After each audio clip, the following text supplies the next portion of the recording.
Welcome back to Psychotronic Coast to Coast. We just watched bums melt. And I don't mean butts, I mean homeless people. And it was awesome. And now we're going to talk about it in some way. And to talk about it, I got my usual cohort of craziness and kookiness and cryptids. Owen. How's it going, Owen? Pretty good after watching that.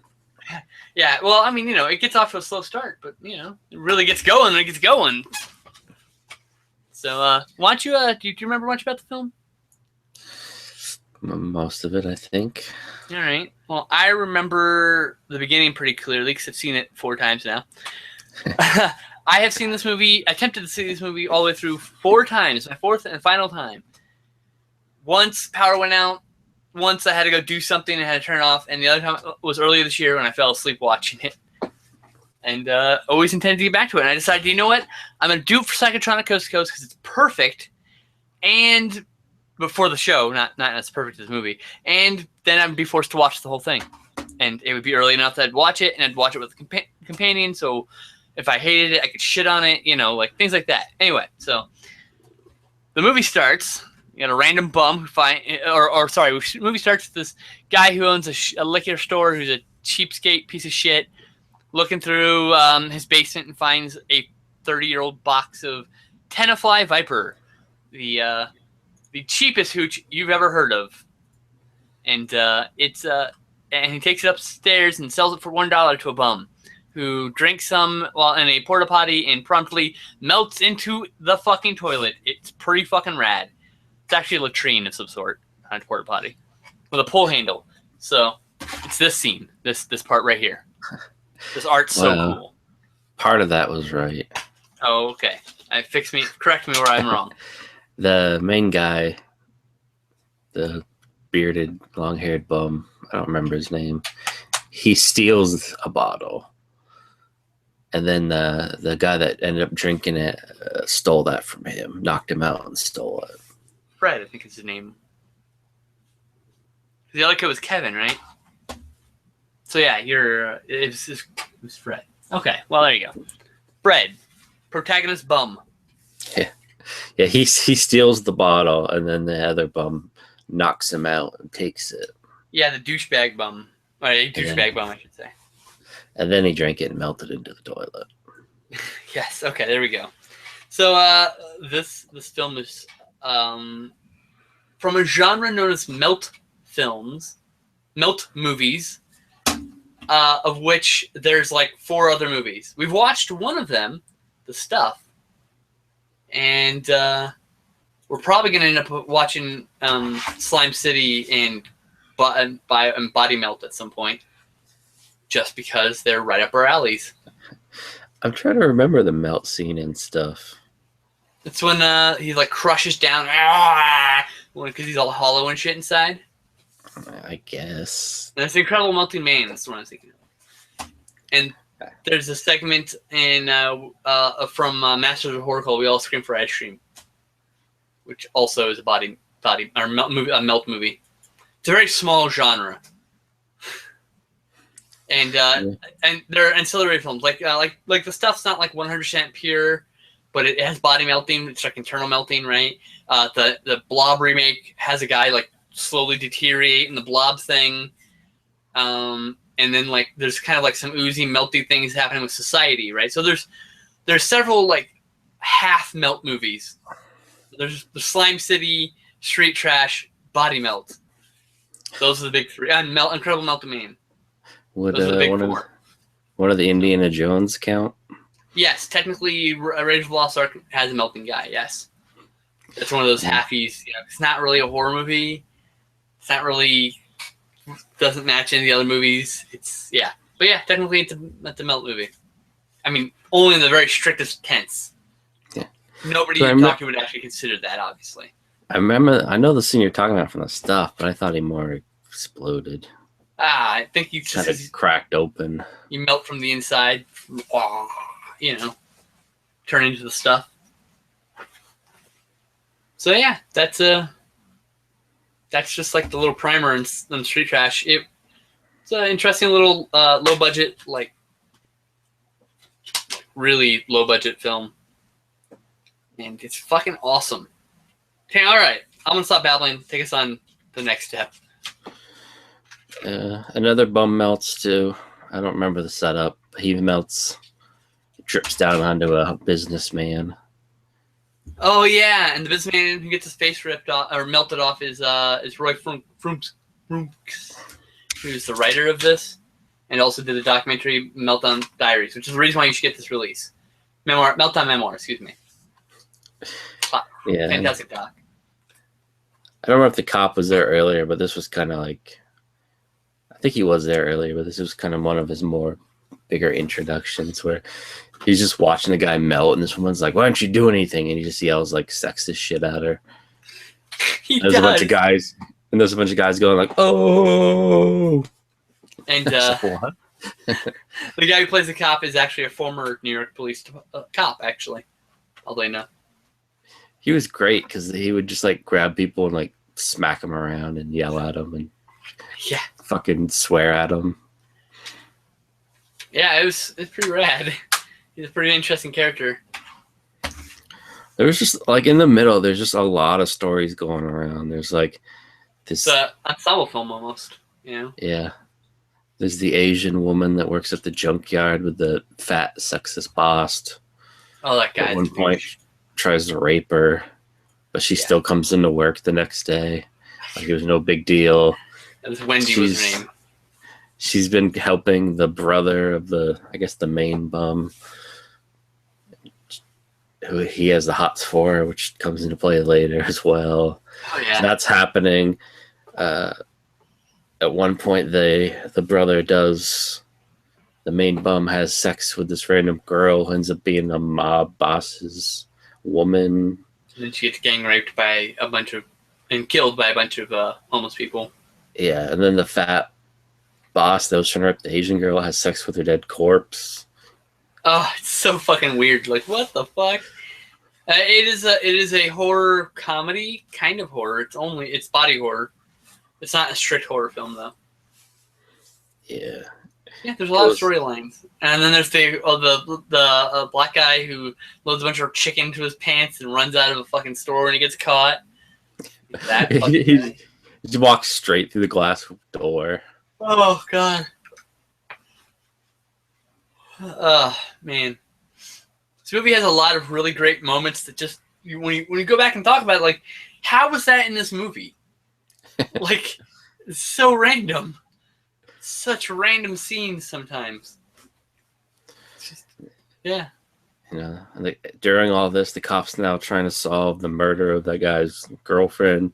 Well, he himself is sending out hitmen who finds the bum like instantly, and as a hitman, and the cop shows up, beats the hitman to like death apparently, but then doesn't arrest the guy who is the suspect, who was last seen with the woman. Yeah, that part was a little confusing. It's like all over the place. And for like a huge chunk after the first two melts, there's like the booze just disappears. And it's not even in the store no more. In the middle 30 minutes, there's like no booze. And then the booze shows up, and then the bad thing happens, and it's not really that, and it's not really. It's a little important because it does factor into the final moments of the showdown, but still. Yeah. We should jump to that point, but first we should hit on there's like this main bum that lives in the junkyard who's like, I guess the king of, Vietnam vet, yeah. He just keep having weird flashbacks with Viet Cong vampires and he sits on a throne in the garbage dump with a bunch of hobos that follow him, like some weird homeless fiefdom. And he randomly kills some guy in the beginning too, shoves his head through the window. Yep. That's kind of where the cop first shows up. He just starts like grabbing bums and smacking them around. He's like, I know your boss did this. You know, he's sprinkled out through. He lives like in the junkyard, but it's not the main part of the junkyard where the other bums, the main bums live. It's like on one wing. Yeah. And a great thing about this character is IMDb tells me that Vic Noto, the guy who plays this character's name is Bronson, was cast a day before principal photography commenced. And he says, I didn't know what the hell I was doing, nor did I ever understand who Bronson was. I did scene by scene, not even knowing what the movie was about. I didn't read the script until 3 months after I was wrapped, and I still don't know who Bronson was. So that's why he's the most inconsistent character in the movie, because he's insane. He is a completely different character in every fucking sequence. It's crazy. There was that fantastic scene though where apparently the main bum there. I'll never remember his name. Red? Fred? The guy with the beard and the hat and the French hat. Yeah, okay. Fred. He goes into that section and gets grabbed because he owes that guy money, apparently. And he's getting beat up when randomly another guy pisses through the fence onto that guy. So he cuts his dick off. And then there's like a 5-minute scene where they're playing Keep Away the Cock. It's Dick Away, you called it, actually. Yeah, Dick Away. They're throwing the dick around and just like, oh my god, it's so weird. And it's like this silly music playing, like it's supposed to be funny. Well, it was pretty funny, but... Yeah. It's just so ridiculous because this is at the same time where that fat guy was having sex with the corpse on the riverbank. Yep. The guy who got his dick cut off was the effects guy who made the dick, actually. He had 3 different sizes dicks, and I guess they went with the big one. So. And I kind of laughed at the fat guy who just got done banging a corpse, comes up, and he sees all this. He's like, disgusting. Yeah, like he's judging people. Like with a severed penis, and he's over there fucking a dead corpse. A corpse, I should say. Dead woman, I was going to say. Guy finally gets his dick back, tries to get a cab. Cab's like, hell no. So he hitches a ride in the back of a school bus with children screaming in it. I know, right? Bus driver didn't give a fuck, apparently. Because he was holding his dick up against the window. It was fucking awesome. Oh. And then there was that guy who drank the tentacle viper in a huge chunk and then exploded. Everyone else drank like a little bit and then melts, and he drank like half the bottle in one go. It just fucking explodes pink shit everywhere. Yeah. It's pretty awesome. That's where the booze finally came back into play. Yep. Our main characters have to drink it, and we're like, no. We're supposed to be anyway. And then the other guy's drinking, and right next to him on the other side of this mini wall thing. And he like hears him like freaking out, and he comes around and he gets like, splattered with the explosion. Well, Jumps out, he tries to jump through it, but yeah, it's like he gets like hit a little bit in the legs. Yeah, like, and it was on his pants or whatever. Starts smoking. Yeah, it's pretty awesome. And it's not clear because there's a zoom in on the bottle, but it's not really clear that he would even notice that the bottle was there. But I think the zoom in was the point. Was that was supposed to be his POV? But yeah, it should be shot. It should have been shot at a higher angle, but that's the way it goes. Yeah. So he knows not to drink it. He's gonna run and tell the guy that sells it, but then he sees this other bum he doesn't like. Tries to trick him into drinking it, but then his black friend shows up to help him, and he gets domed with a pipe. Oh damn! It's brutal too. Yeah, because he was just like, "Give him the booze back." He's like, "What? Why?" And then he drinks it and melts and explodes into purple. Yep, pretty awesome.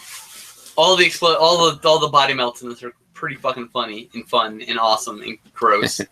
Lots of jelly was clearly used, like grape jelly. And at some point in there, the King Bum, I'll call him. His name is Bronson. Bronson. He kills the cop. The cop comes to like harass him about the tentacle viper. Yep. And gets fucking stabbed in the back with a bone that's been sharpened by Bronson. Yeah, which breaks off. Yep.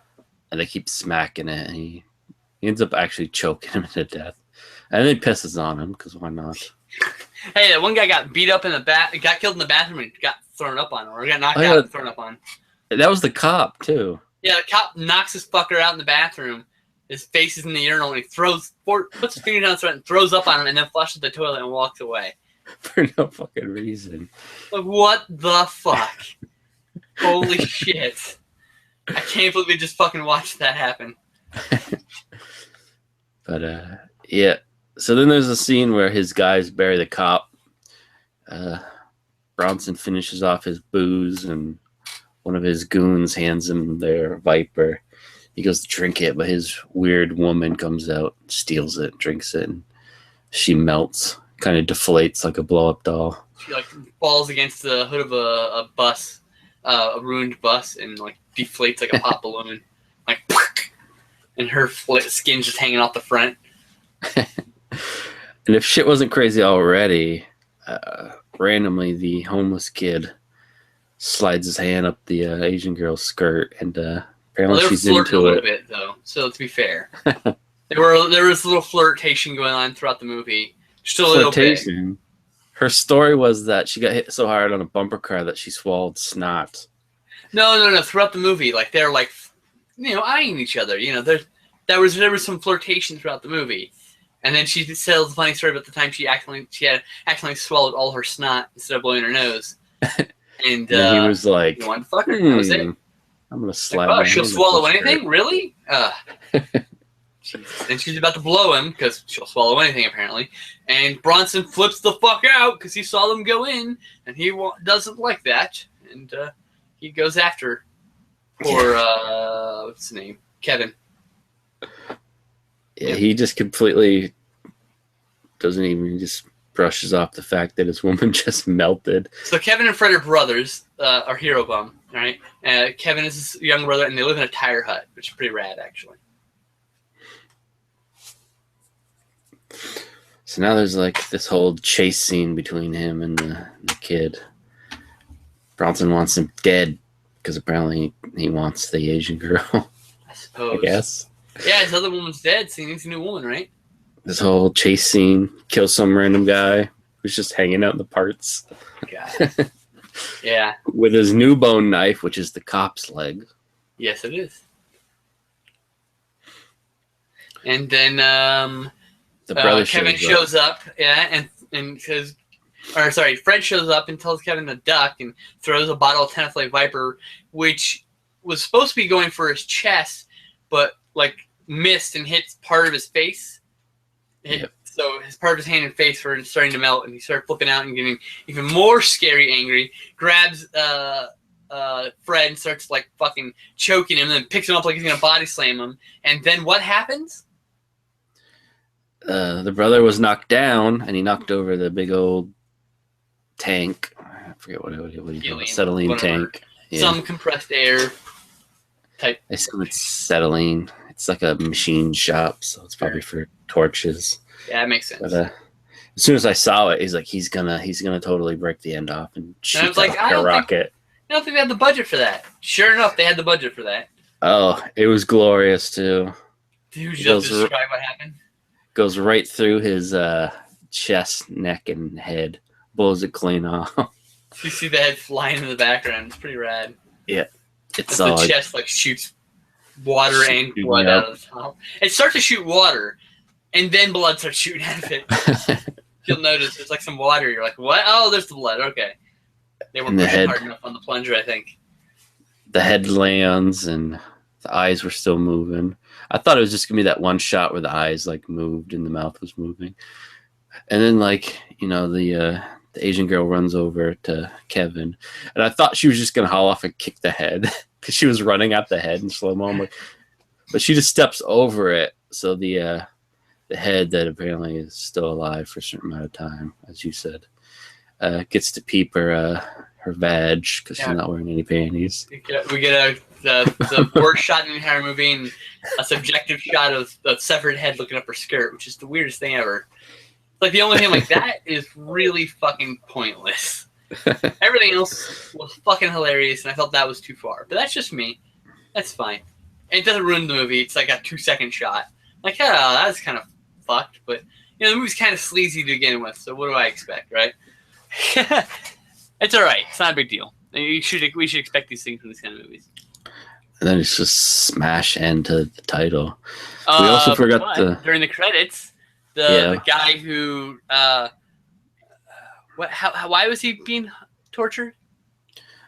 That was the doorman that watched the woman leave with the homeless guy, Fred. Oh, right. So the guy who's like doesn't know where his missing girl is, has the doorman tied up, and he had gotten a bottle of Tenafly Viper from somewhere. Tenafly Viper, excuse me, and the monster pulls it out and takes a drink of it and starts laughing, and then falls on the floor off camera and melts apparently. So hey, and he's screaming, "Kill him! Kill him!" So that poor fucker's probably dead. No, he's like, I'm the leader now. Untie me. That's how it works. Yeah, I killed the leader. Yeah. I kind of like that character because he just talked shit the whole time. Yeah, it's pretty fun. This movie was fucking fun. It wasn't as funny as it wanted to be. A lot of the humor is really bad, but it's fucking enjoyable for the most part, except for the middle 30, which is a little slow. But man, those gore effects are hilarious. There's just something about it. I was just hoping the booze was just constant, even if he was, trying to solve this rape and murder case. I still just would have had cuts of just random bums drinking it and fucking exploding. One that we did forget was the owner of the booze randomly drank it. Oh, he got bored and started drinking and walked outside just as Fred was going to go warn him about it, and then he exploded. And each one was different. One was blue shit. One was purple. One was yellow got repeated twice, but it's okay because it was different deaths each time. The fat guy just exploded into blood. Yeah. He didn't even melt. He just straight up exploded. It was pretty rad. The whole movie is really fucking fun. Especially the last 45 minutes. It's just last 30 minutes or whatever. It's just a thrill ride of just shit happening. You say what the fuck at least 6 times. Yeah. It's random as fuck. I know, right? It's like the best bad movie we've seen. So what would you rate Street Trash? 5 out of 5. I give it 5 out of 7 perfect. That's it. Would you have a favorite melting? I like the guy exploding. I like the first guy who melted into the toilet. I just think it's fucking rad. And he's like, his hands dangling from the thing. For some reason, I thought he was going to flush, but I'm like, the whole building. I was like, if he flushes, it wouldn't make any sense because there's nothing left of that building except for the toilet in the middle of it. Right. So I was like, he's holding on to it to try to pull himself out because he felt himself sinking into the toilet, right? But, he's dead. Too late. Too late, dog. This is my first time watching it, and I've always seen the cover, so I always thought it was some weird monster movie. Yeah, I can see that. Not that people were just melting. I thought it was some monster that comes out of the toilet. I'd like to point out that this is not a very good quote from Tommy Vance of Radio 1 England. Eraserhead meets Night of the Living Dead meets on the set of Texas Chainsaw Massacre. No. Texas Chainsaw Massacre, maybe. And Eraserhead, maybe. Those feel more like this. This is some interesting regional filmmaking from New York in the 80s. And, yeah. It's a must check out. The documentary, which I saw before I saw the movie, because that's how I roll with some movies. Worth watching. Worth picking this title up, for sure. So, yeah. There's a nice Blu-ray, too. You don't get the DVD like me. I got the DVD. That's because I bought this before Blu-ray, existed. So, just haven't upgraded. I'll have to pick it up now. Do you have any last words, sir? I don't know. If you've never seen it, you gotta give it a watch. Yeah, it is Psychotronic Coast to Coast approved. It gets our seal of approval, which I will now totally have to get someone to design. Seal of approval. Yeah, our seal of approval. Can send it to the filmmakers. Yeah, dude, that'd be hilarious. Maybe someday it'll be on the front of a DVD that gets released. Gild the DVD. Then the stamp on the cover before it solidifies. It's imprinted. No, too far. All right. Okay, so we'll see you. Sorry. What are we watching next week, Owen? Well, I don't know if you'll be able to find it, but I've had this sitting around for a while. The Legend of the Psychotic Forest Ranger. What the fuck? It's a little indie movie. Oh, probably won't be able to find it. But if you can, it'll probably be something Bigfoot related. Well, I will give you a little something to help. Oh my god, it's a trailer. It says the trailer, it's an hour and 51 minutes. Really? Are you sure it's the trailer?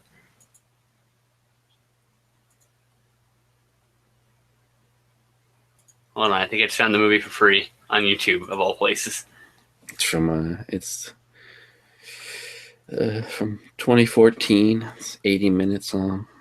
Yeah. This is 1 hour and 51 minutes. So, no, that's not the right one. I don't know if that is. Oh well, we'll figure it out. We'll see you guys next week with hopefully the Legend of the Psychotic Forest Ranger. How do I find these things? You gotta stop picking shit I can't find. All right, so we'll talk to you guys later. Bye bye. Peace.